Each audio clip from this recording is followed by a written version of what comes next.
make no little plans, for there is no magic in them to stir men's souls.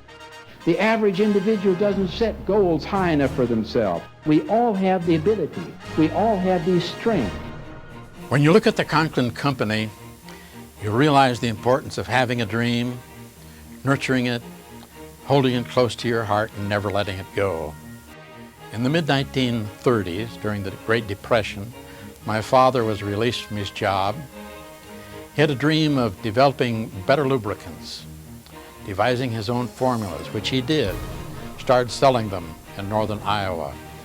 I had a family to support. I had to find a job and another source of income. Even though we were in a depression, that users of heavy-duty equipment, such as contractors, cities, and counties, would pay extra money for cleaners and volatilizers if they reduced the cost of operation and overhaul. So I developed my first products and they began to sell.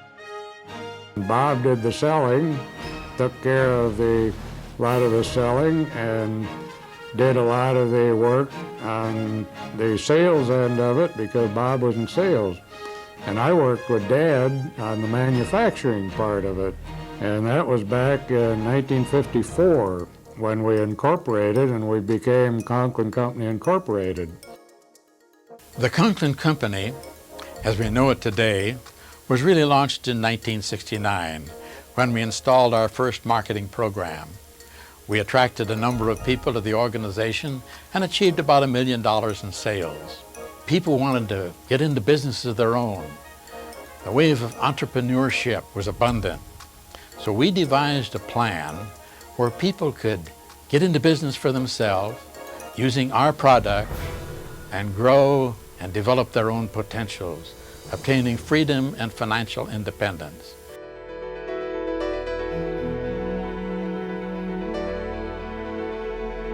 There isn't anything we can't accomplish if we really get excited and turned on and enthusiastic about this business that we're in, and we can't wait to go out every day to find as many people as we can with problems, and we can help them solve those problems.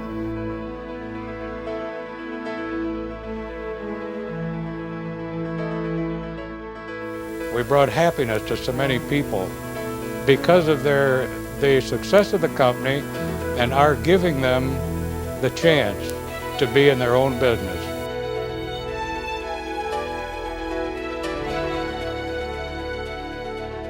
There is nothing more motivational or inspiring.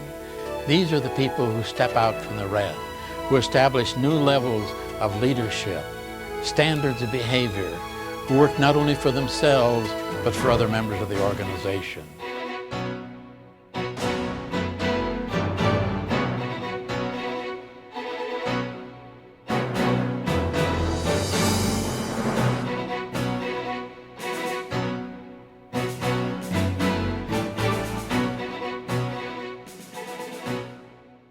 It became obvious that the Conklin family would have to let loose of the reins of the company.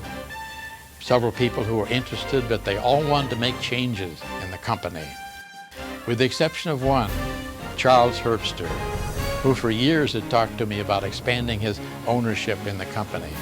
He has an ideal running mate in his wife Judy, who is a high-energy person. He came into our company in the mid-1970s, established himself as a distributor, a leader, and above all else, an intense love and interest in people.